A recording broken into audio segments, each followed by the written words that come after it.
शामली जनपद में जुमे की नमाज को लेकर प्रशासन पूरी तरह से अलर्ट मोड पर है। जुमे की नमाज को सकुशल संपन्न कराने के लिए शामली जनपद में मस्जिदों के बाहर पुलिस फोर्स तैनात रहेगी और सेक्टर मजिस्ट्रेट भी तैनात रहेंगे, जिसकी जानकारी डीएम शामली के द्वारा दी गई है। इसके साथ ही डीएम शामली जयजीत कौर, एसपी शामली सुकृति माधव लगातार बैठक करते हुए शांति की अपील कर रहे हैं। आपको बता दें कि बीते दिनों भाजपा से निष्कासित नुपुर शर्मा के द्वारा एक टीवी डिबेट में पैगंबर साहब पर टिप्पणी की गई थी, जिसके बाद से जगह जगह हिंसा हुई थी। यूपी की भी कई जगहों पर हिंसा व प्रदर्शन के मामले सामने आए थे। हालांकि शामली जनपद में कहीं भी प्रदर्शन व किसी तरह की कोई भी झगड़ा फसाद सामने नहीं आया था।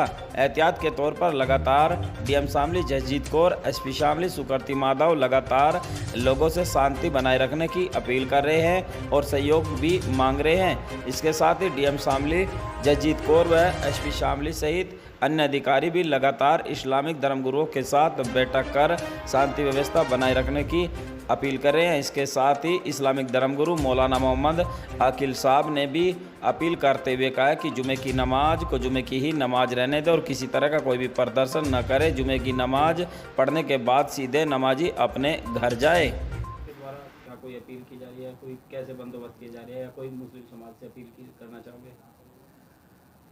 इस बारे में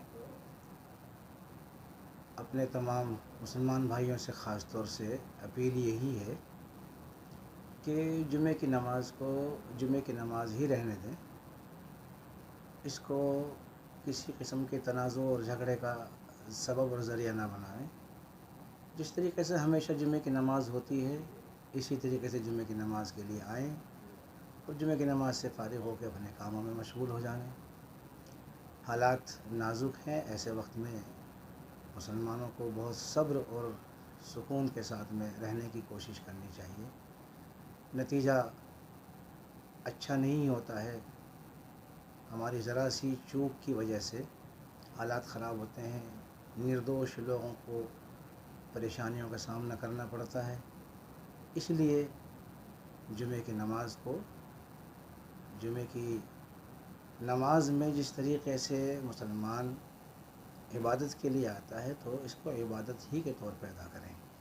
पहले भी कुछ जगह घटना हुई पश्चिम में, तो उसको लेकर क्या कहोगे? क्या प्रशासन की चूक रही कि क्या ये लोग स्थिति संभाल नहीं पाए?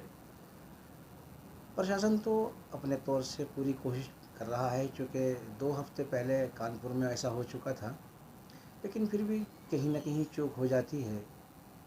इसलिए इसमें प्रशासन की गलती या किसी नमाजी की गलती यकीन के साथ में क्या कहा जा सकता है। बहरहाल जो भी कुछ हुआ गलत हुआ है, वो गलती किसी की भी हो, जो गलत है वो गलत है। पिछले जुमे में ज्ञापन दिया गया था, क्या इस जुमे में भी कोई ज्ञापन दिया जाएगा? नहीं, जो बात हुकूमत तक पहुंचानी थी वो पहुंचा जा चुकी, इसलिए अब इस जुमे में किसी किस्म के ज्ञापन की कोई आवश्यकता और ज़रूरत बाकी नहीं।